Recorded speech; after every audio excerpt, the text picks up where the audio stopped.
February the 20th. And not too long after I started taking it, I gave it to my mother because she was his caregiver. She was living at the hospital. And a couple of weeks after that, this brings us to late May, mom calls and says, well, they say that they can't do anything else for dad. Now, dad had been struggling for that length of time. So literally from February 20th until June in the hospital. Mhm.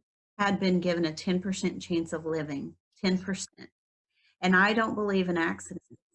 And mom goes, Carmen, what are we going to do? And I said, Mom, this is good. This is when I get to start. And she goes, what are we going to do? That blue bottle?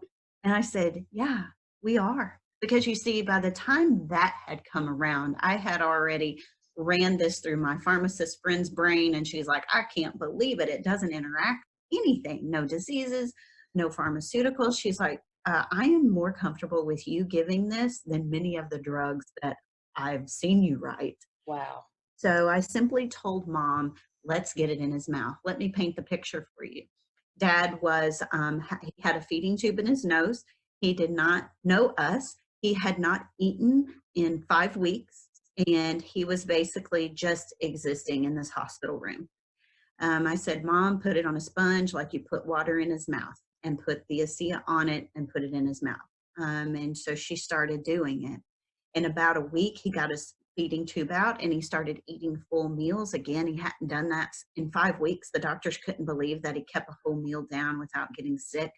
Um, and at that time, then I said, okay, Mom, keep increasing his volume and keep doing the gel, because I recognized that the gel was twice as powerful as the liquid. So in someone who can't drink, the gel is great. Yes. Putting it on his carotids, we started putting on his belly, we started putting on his spine. And so a week after that, he got out of his chair and he walked 250 feet unassisted. Okay. This qualified him for inpatient rehab. And 2 days prior to that, he was told he would never make it to rehab and he had to go to a nursing home for 3 months. And so he qualified for inpatient rehab and he walked out of there on July the 3rd and came home. Now, we all hear about the story of ASEA, and we all hear that, you know, Mr. Norton, that he gave 43 people, and of those 7 people were on hospice, and of those 6 are alive today. Well, I'm telling you, my story is my dad. My dad is added to those numbers. And so ASEA provided a healing avenue for my dad and my family that we never would have had. And so understand, you know, Barbie, ASEA came into my life for me. ASEA is in my life for everybody else that I'm able to help with it. And number one was my dad.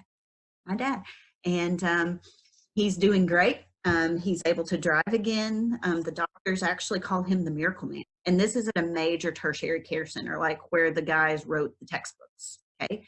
But have I told them what we chose to do? Absolutely not. There's no need in that. You know, it's thank you for taking care of my dad. We've got him home now, and on down the road we go. Right? So Yeah. yeah, it's been incredible. And it's probably because, I mean, because going back to what you literally said just a few minutes ago, you studied it, but not in this particular form. So if we're waiting on our doctor to tell us about redox signaling molecules, are you saying that's probably not going to happen? Oh, absolutely, Barbie. So I'll tell it to you like this, okay? If you're waiting for your doctor to tell you about ASEA redox, you're going to be dead before they do. Just look at the pattern of medicine. You know, it takes 40 years for something to come mainstream. And so, you know, add 40 years to whatever age you are, understanding the average amount of time we live in this country is 79.4 years. So if you're older than that, when you add 40, you're never going to hear about it. Okay. And so that's the beauty of what the Nortons have done with this. They have put this into our hands to help those that our system can't help, right? Think about stem cells. You know, stem cells, remember Dolly the sheep? That was in the 80s. Yeah. It seems like yesterday. But even that's not mainstream. Even that is still highly, highly debatable topics in medicine. So this has the potential to change the landscape of the healthcare system as we know it. Wow. Period. End of story. Because it's native to the body, and there's nothing else like it. Nothing else like